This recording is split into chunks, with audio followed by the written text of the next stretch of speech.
का संभव। आप देख रहे हैं देश का नंबर 1 कंज्यूमर शो पहरेदार, जहां बुलंद होती है हर कंज्यूमर के हक की आवाज। पहरेदार में आज एचडीएफसी बैंक ने 1 महीने में काटी लोन की 2 इंस्टॉलमेंट। इस गलत कटौती के पैसे वापस हासिल करने में कंज्यूमर को लग गया है 1 साल का वक्त।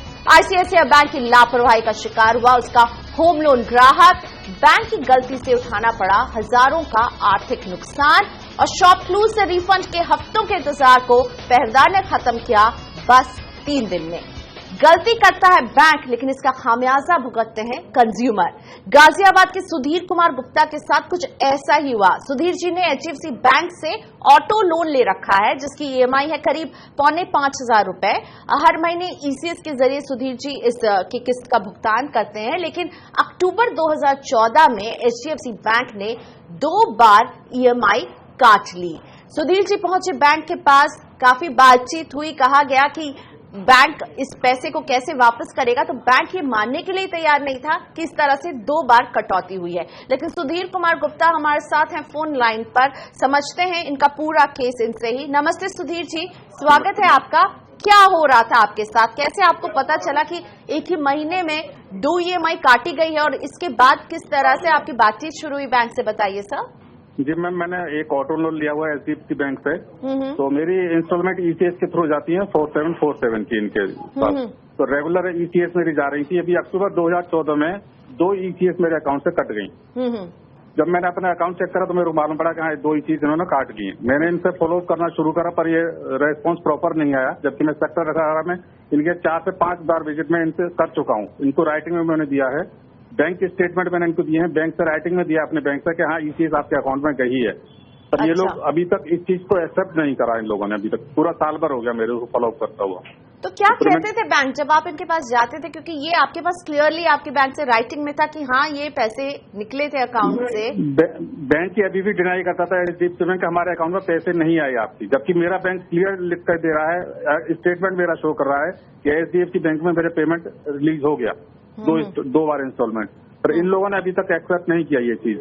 फिर मैंने हार के साल भर बाद आपसे कॉन्टेक्ट करा सीएनबी से आवाज से, तब इन लोगों ने आप लोगों ने फॉलो किया, तब इन लोगों ने रेस्पॉन्स देना शुरू किया आप मेरे को। बिल्कुल, मैं इस पॉइंट को समझाना चाहूंगी कि पिछले अक्टूबर 2014 से सुधीर जी एचडीएफसी बैंक से लगातार फॉलो अप कर रहे थे, लेकिन उनकी चुप्पी एचडीएफसी बैंक की जब इन्हें खाने लगी और इन्हें लगने लगा कि कहीं इनके पैसे तो नहीं डूब जाएंगे, इन्होंने पहरेदार से संपर्क किया। सुधीर जी मैं ठीक कह रही हूँ। और हमने जब आपका मामला उठाया तो एचडीएफसी बैंक के रवैये में आपने बदलाव देखा? बिल्कुल चेंज आया, इनके पॉजिटिव रेस्पॉन्स आया कि हम लोग फॉलो करते हैं इनका खुद ही। जब साल भर से कोई इन्होंने कॉन्टेक्ट नहीं किया मेरे से अभी तक।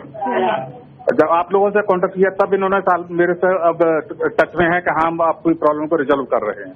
मतलब एक कंज्यूमर कह रहा है कि आपने ज्यादा ईएमआई हमारी काट ली है, इसे वापस कीजिए। तो बैंक आपसे एक पॉइंट ऐसा भी था जब बैंक कह रहा था कि हमने एक्स्ट्रा पैसे ही नहीं काटे हैं आपके। मैं ठीक कह रही हूँ? अभी तक ये लोग इस चीज को अभी तक ये लोग ऐसा एक्सेप्ट नहीं कर रहे थे कि मैंने हमारे यहाँ पेमेंट आई है आप लोगों की। ओके, लेकिन अब आप चैन की सांस ले रहे हैं ना सर, क्योंकि बिल्कुल, अब बैंक आपसे बातचीत करना शुरू कर दिया बैंक ने? जी बिल्कुल, आप फोन कर रहे हैं रेगुलर के हाँ हम लोग फॉलो अप कर रहे हैं बैंक के साथ, आपके बैंक के साथ आपकी प्रॉब्लम सॉल्व करेंगे हम जल्दी। लेकिन अभी तक पैसे अकाउंट में नहीं आए हैं? जी अभी भी नहीं आए मेरे अकाउंट में। आपको अब लग रहा है थोड़ी सी उम्मीद? हाँ मेरे को उम्मीद है कि हाँ ये आप लोगों की हेल्प से ये प्रॉब्लम सॉल्व हो जाएगी अब ये।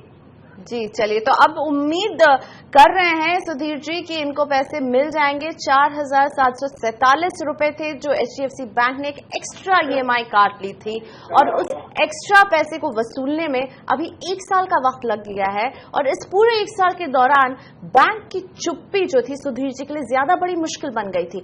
ये बैंक के ब्रांच में जा चुके थे, ईमेल कर चुके थे, फोन पे कई बार वार्तालाप कर चुके थे, पर कोई असर नहीं पड़ रहा था। एचडीएफसी बैंक के पास पहरेदार ने ये मामला भेजा। हमने पूछा कि आखिर बैंक इसमें क्या कदम उठाने वाली है।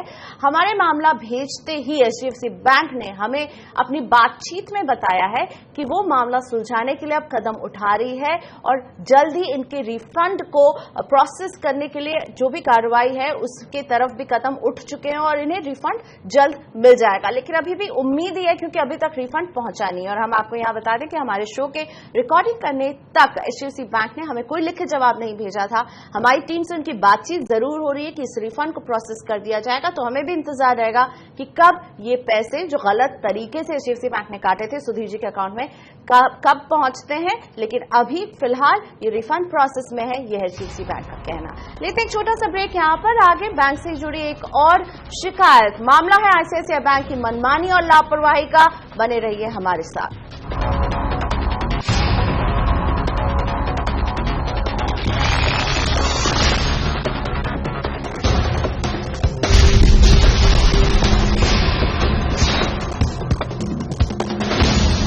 Welcome back. आप देख रहे हैं पहरेदार। बैंक कर रहे हैं मनमानी और पिस रहा है कंज्यूमर। गुड़गांव के सौरभ गुप्ता ने आईसीआईसीआई बैंक से होम लोन लिया है और बैंक के रवैये से काफी परेशान रहे। 2006 से आईसीआईसीआई बैंक के लॉयल कस्टमर रहे सौरभ का अनुभव बैंक के साथ करीब साल भर से बेहद खट्टा रहा है। सितंबर 2012 में सौरभ ने आईसीआईसीआई बैंक से होम लोन लिया था। जनवरी 2015 तक सब कुछ सही चला, लेकिन इसके बाद बैंक की मनमानी और रूखे रवैये की वजह से न सिर्फ सौरभ को मानसिक बल्कि आर्थिक परेशानी भी झेलनी पड़ रही है। सौरभ है मेरे साथ अपने केस के सारे डिटेल्स के साथ फोन लाइन पर। सौरभ नमस्ते, क्या हो रहा है? आप क्यों है नाराज आईसीआई बैंक से? आप इनके काफी लॉयल कस्टमर रहे हैं, लेकिन ऐसी क्या बात हुई कि आप दोनों के रिश्ते जो हैं अब बहुत ही इस हद पे आ गए कि आप परेशान हैं बैंक से एकदम? नमस्कार प्रियंका जी, मैंने 2006 से आईसीआईसीआई बैंक से रिश्ता जोड़ा था और 2006 के बाद ना ही मेरा बल्कि मेरे परिवार के भी कई अकाउंट्स अभी आईसीआईसीआई बैंक में चल रहे हैं। और हम लोगों के अगर ट्रांजैक्शन वो सब देखें तो we are very loyal and privileged customers of ICICI bank. ये देखते हुए ही मैंने अगस्त 2012 में एक होम लोन के लिए अप्लाई किया था और 17 अक्टूबर 2012 को मेरा वो होम लोन अप्रूव हुआ और फर्स्ट डिसबर्समेंट मुझे किया गया आईसीआईसीआई बैंक के द्वारा। और उसके बाद से कंटिन्यूअसली 3 साल तक जो क्या कहते हैं मेरी रिक्वेस्ट थी वो सब ऑनर हुई और सभी मेरे को टाइमली डिसबर्स की गई। लेकिन पता नहीं जनवरी 2015 के बाद से सडनली क्या हुआ कि सडनली जितने कम्युनिकेशन चैनल्स थे या जितने बैंक की तरफ से कोई कम्युनिकेशन नहीं आता था, कोई रिक्वेस्ट को ऑनर नहीं किया गया। मैं अप्लाई करता था डिसबर्समेंट के लिए और बैंक उसका ना ऑनर करता ना मेरे को रीजन बताता कि वो क्यों नहीं उसको फॉलो कर रहा है। यानी बिल्डर जब रेज कर रहा था डिमांड, आप डिसबर्समेंट के लिए अप्लाई करते थे और ऐसा आपके साथ 3 बार हुआ है। इनफैक्ट एक बार इन्होंने आपका डिसबर्समेंट रिजेक्ट भी कर दिया सौरभ। जी बिल्कुल, अभी जो लास्ट अगस्त वाला डिसबर्समेंट रिक्वेस्ट था, पहली 2 बारी से तो ये हो रहा था कि मैं अप्लाई करता था और उसके बाद मैं बैंक के दर चक्कर काटता रहा। कई ब्रांचेस में मैंने इनफैक्ट कई कस्टमर केयर पे भी कॉल किया, अपनी कंप्लेंट भी रजिस्टर कराई, बट उसका भी कोई इफेक्ट नहीं हुआ। सडनली 30 दिन, 45 दिन, 40 दिन बाद मेरे को फोन आता था कि आपका चेक प्रोसेस हो गया है, जबकि पहले वो मना कर चुके होते थे। यानी तो लेट करते थे, मना करते थे, एक बार रिजेक्ट भी कर दिया। तो आप क्या चुपचाप बैठे रहे? आपने आईसीआईसीआई बैंक से सवाल पूछे होंगे क्यों हो रहा है, क्या एक्सप्लेनेशन था बैंक का इस मामले में? फर्स्ट टाइम हुआ, आई थॉट कि चलिए कुछ होगा, फॉल्ट या कुछ दिक्कत होगी जिसकी वजह से हुआ होगा, but then it would have been sorted out. Second time फिर से हुआ, अगेन आई थॉट कि सॉर्ट आउट हो गया। लास्ट टाइम तो बैंक ने हद ही कर दी, उसमें उन्होंने बैंक ने without giving me proper reason मेरा डिसबर्समेंट रिक्वेस्ट को ऑनर करने से मना कर दिया गया और बोला टेक्निकल रीजंस हैं। ऑफ लेट फोन पे कुछ भी फ्रिवलेस रीजन बोलते थे, लेकिन उसको ना ही वो सब्सटैंशिएट करते थे प्रूफ के साथ, ना ही वो उसको उसका एक्सप्लेनेशन देते थे। तो इसके अलावा मैंने कई बार कस्टमर केयर पे भी उसकी कंप्लेंट करी, कई बार उनके सीनियर्स को, सबको, रीजनल मैनेजर्स को, ब्रांच मैनेजर्स को भी मेल लिखा, उनसे बात करने की कोशिश करी, लेकिन कोई जवाब आया नहीं उनका, कोई हल नहीं निकल रहा था। लेकिन इसके साथ ही आपको जो है काफी आर्थिक नुकसान भी उठाना पड़ा है।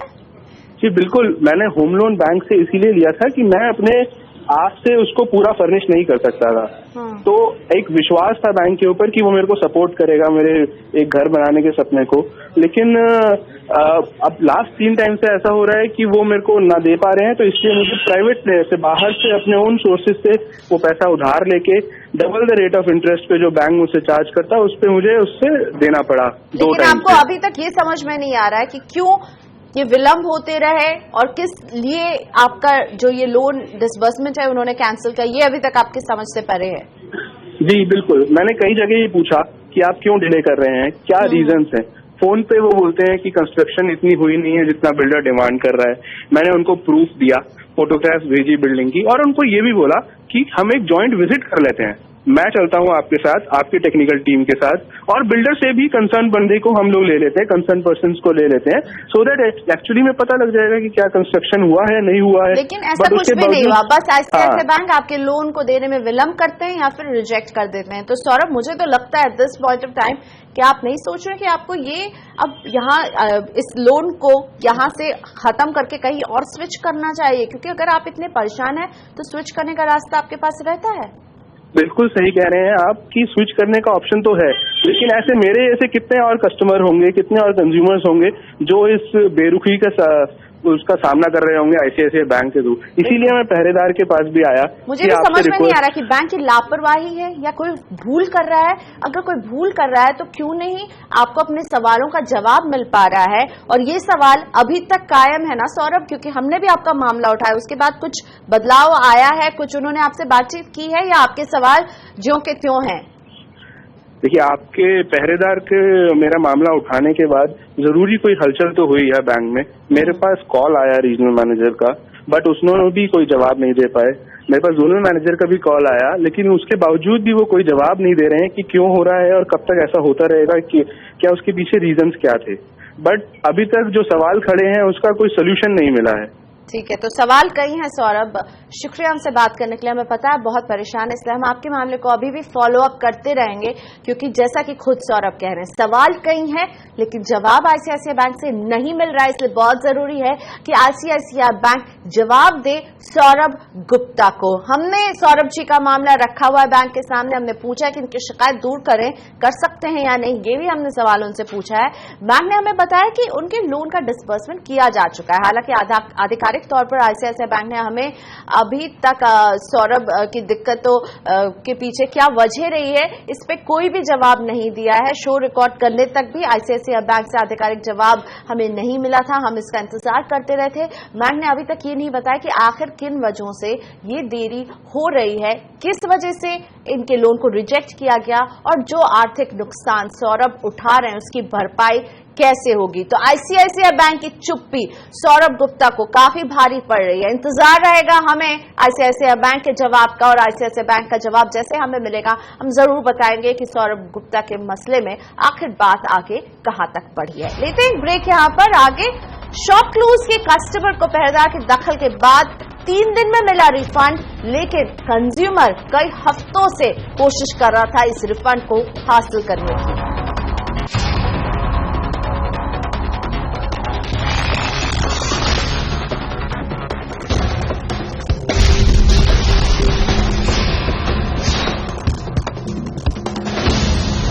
Welcome back. आप देख रहे हैं पहरेदार, हम बुलंद करते हैं आपके हक की आवाज। जिन सेक्टर से जुड़ी सबसे ज्यादा शिकायतें पहरेदार के पास आती है उनमें से एक है ऑनलाइन शॉपिंग। चाहे वो छोटी कंपनी हो, बड़ी कंपनी हो, नई कंपनी हो या पुरानी, हर ई कॉमर्स कंपनी की आफ्टर सेल सर्विस से कस्टमर परेशान हो रहे हैं और कस्टमर की सुनने वाला कोई नहीं है। ऐसे ही एक कस्टमर है दिल्ली के निखिल गुप्ता। निखिल ने शॉपक्लूज से करीब 40,000 रुपए का लैपटॉप खरीदा था, लेकिन कंपनी ने ये ऑर्डर कैंसिल कर दिया क्योंकि वो इस ऑर्डर को डिलीवर नहीं कर पाए। लेकिन रिफंड भी मिलने में इतना लंबा समय लग गया था कि निखिल कहीं ना कहीं हार मानने लगे थे कि कहीं ये 40,000 रुपए डूब तो नहीं गए। निखिल है मेरे साथ फोन लाइन पर। नमस्ते निखिल। ऐसा भी लग रहा था कि ये जो ऑर्डर कैंसिल हुआ है वो 40,000 रुपए कहीं मिलेंगे या नहीं, क्योंकि आप कितनी बार शॉपक्लूज से बातचीत कर चुके थे। नमस्ते मैम जी, बिल्कुल ऐसा लग रहा था कि मेरे जो 40,000 रुपए हैं वो मुझे वापस नहीं मिलेंगे। मैंने उनको कई बार फोन कस्टमर केयर पे कांटेक्ट करने की कोशिश करी है, बट उनका वो लोग हमेशा डिले पे रखते थे मुझे और कहते थे कि 7 दिन बाद फोन करना एवरी टाइम। अच्छा, हर बार उनका एक ही जवाब होता था कि 7 दिन बाद आप फोन कीजिए। या तो और 7 दिन बाद क्या होता था? फिर कहते थे और 7 दिन बाद फोन कीजिए। जी बिल्कुल, और हर बार जब भी मैं कॉल करता था हर बार आधे घंटे तक मुझे लाइन पे बनाए रखते थे। ओके, लेकिन कुछ पता नहीं चल रहा था। ये ऑर्डर क्यों कैंसिल हुआ था आपका? क्या था उनके पास? वो प्रोडक्ट अवेलेबल नहीं था? यस मैम, उन्होंने रीजन ये दिया था कि उनके पास प्रोडक्ट अवेलेबल नहीं है। अच्छा, बुकिंग किया, क्रेडिट कार्ड से पेमेंट किया, जब तक पेमेंट किया तब तक अवेलेबल था, जब देने की बारी आई तो अवेलेबल नहीं था। जी, और पैसे की रिफंड के लिए शॉपक्लूज कितनी आपको लग रही थी आगे आकर आपकी मदद कर रही है? क्या सुन रही थी आपकी बातों को और केवल सुनने के बाद कार्रवाई नहीं कर रही थी? क्या हो रहा था? शॉपक्लूज का जो ये है कंज्यूमर की समस्याओं को सुनने का जो मैकेनिज्म है वो किस तरह से काम कर रहा था आपके लिए? मैम मैं ये कहना चाहूंगा कि शॉपक्लूज का जो कस्टमर केयर सर्विस है वो बिल्कुल वर्स्ट है, बिकॉज जब भी मैं उनको फोन करता था हमेशा वो डिले करते थे मुझे बात करने में, हमेशा लाइन पे रखते थे और एंड में जाके ये कहते थे कि 7 दिन बाद बात करना। ओके, तो 4 दिन बाद 7 दिन बाद ये सिलसिला खत्म हुआ जब पहरेदार ने आपका मामला उठाया निखिल? जी बिल्कुल, जब मैंने पहरेदार को ईमेल किया उसके about within a week में मुझे पैसे रिफंड मिल गए थे। बिल्कुल, तो अब आप राहत की सांस ले रहे हैं कि चलो थैंक गॉड पैसे तो मिले? जी बिल्कुल। हाँ, लेकिन लंबा इंतजार करना पड़ा। बहुत लंबा, अबाउट अ मंथ। शुक्रिया निखिल हमसे बात करने के लिए। तो निखिल जी ने ऑर्डर किया था एक लैपटॉप, ये लैपटॉप फाइनली इन्हें नहीं मिला, लेकिन इसकी पेमेंट जो है शॉपक्लूज इनसे ले चुकी थी और इस पेमेंट को जो कि निखिल के ही पैसे थे वापस करने में शॉपक्लूज को नींद से जगाना पड़ा पहरेदार को। खुद निखिल पूरे 21-22 दिनों से उन्हें कॉल कर रहे थे, एक ही जवाब हाथ मिल रहा था कि 4 दिन बाद फोन कीजिए, 7 दिन बाद फोन कीजिए। लेकिन जब पहरेदार ने मामला उठाया तो मैं आपको बताना चाहूंगी कि 3 दिन के अंदर निखिल को रिफंड किया गया वो 40,000 रुपए जो निखिल के ही थे और कंपनी ने भुगतान ले लिया था, लेकिन प्रोडक्ट नहीं पहुंचा पाई थी। शॉपक्लूज ने भी हमें अपने लिखित जवाब में बताया है कि कंज्यूमर की समस्या दूर हो गई है और उसे ऑर्डर कैंसिल के एवज में रिफंड दे दिया गया है। बढ़ते आगे, दिल्ली की गौरव महेश्वरी ने हमें लिखा था कि मशहूर एसी कंपनी ओ जनरल से वो इस साल कितने परेशान रहे। मई जब दिल्ली में बढ़ती है भयंकर गर्मी तब इन्होंने ओ जनरल से लिया था एक विंडो एसी, लेकिन इस एसी में इनको इतनी सारी दिक्कतें दी कि इनकी पूरी गर्मी बस पसीने के साथ ही बीती है। मेरे साथ जुड़ रहे हैं गौरव महेश्वरी। नमस्ते गौरव जी, स्वागत है आपका। काफी परेशान रहे आप पूरी गर्मी में, आपने अच्छा खासा वो जनरल का बहुत बातचीत मार्केट रिसर्च करके एसी खरीदा, लेकिन दिक्कत क्या आ रही थी सर? मैम ये हमने एसी खरीदा था 3 मई को, हमें 20 मई को हमें दिक्कत हो गई थी, इसमें गैस लीक हो गई थी। तब से हम कंटिन्यू कस्टमर केयर में कॉल कर रहे थे, वो किसी को भेजते थे, गैस फिल करते थे, वो 15 दिन बाद फिर लीक हो जाती थी। पूरी गर्मी हमारी खराब हो गई उस एसी के चक्कर में। जो बच्चों के लिए मैंने एसी लिया था और पूरे टाइम उसमें बच्चे गर्मी में सोए मेरे, और अक्टूबर में जाके CNBC आवाज में मैंने ये पहरेदार में जब कॉल करी है उसके 10 दिन बाद इन्होंने उस पार्ट को बदला है जो पार्ट खराब था। और गौरव जी आपने 33,000 रुपए खर्च किए थे और बस महज कुछ दिनों में ही ये दिक्कत आ गई थी। आपने काफी रिसर्च भी किया था जहां आपने पाया कि ओ जनरल सबसे अच्छी कंपनी है एसी का, इसीलिए, और बहुत निराशा मत लगी आपकी तो? जी मैम, ये हमने सबसे मार्केट में जो सबसे महंगा एसी अवेलेबल था वो जनरल का, हमने वो लिया जिससे आके से हमें कोई दिक्कत ना हो। पर हमें इतनी दिक्कत हुई, पूरी गर्मी हमारी निकल गई और अक्टूबर में जाके इन्होंने हमारा काम करा है। जब मैंने CNBC आवाज में फोन करा है पहरेदार पे, तब उसके बाद 10 दिन बाद उसका पार्ट बदला है इन्होंने। लेकिन अब तो गर्मी का मौसम ही बीत चुका है, अब तो दिल्ली में मौसम खुशनुमा हो गया, इसलिए फायदा कुछ नहीं, नुकसान ज्यादा हुआ आपको। एक दिन भी हमने एसी नहीं चलाया। बिल्कुल, मैं समझ सकती हूँ, तो नुकसान आपको ज्यादा हुआ, लेकिन चलिए अब परेशानी दूर हो गई है। उम्मीद करते हैं अगली गर्मी जो रहेगी वो इससे बेहतर बीते आपके लिए। शुक्रिया गौरव हमसे बात करने के लिए। तो ओ जनरल ने हमें अपने लिखित जवाब में बताया कि कस्टमर की शिकायत सुलझ गई है और वो कंपनी की दी गई सर्विस से संतुष्ट भी है। खुद गौरव भी इस बात को इंडोर्स कर रहे थे, लेकिन कहा जाता है दूर आए देर आए दुरुस्त आए, लेकिन इस मामले में तो ये बिल्कुल नहीं कहा जा सकता, क्योंकि गर्मियां बीत गई उसके बाद अगर एसी दुरुस्त हो रहा है तो नुकसान तो केवल कंज्यूमर का ही है। पहरेदार में आज इतना ही, हमें यही इजाजत दीजिए। अगले हफ्ते हम फिर हाजिर रहेंगे आपकी आवाज बुलंद करने के लिए, आपका हक दिलाने के लिए। आप अपनी शिकायत, राय, सुझाव में ईमेल के जरिए भेज सकते हैं pehredar@network18online.com पर। मुझे फॉलो कर सकते हैं और पहरेदार को भी फॉलो कर सकते हैं ट्विटर पर। आज के लिए इतना ही, नमस्कार।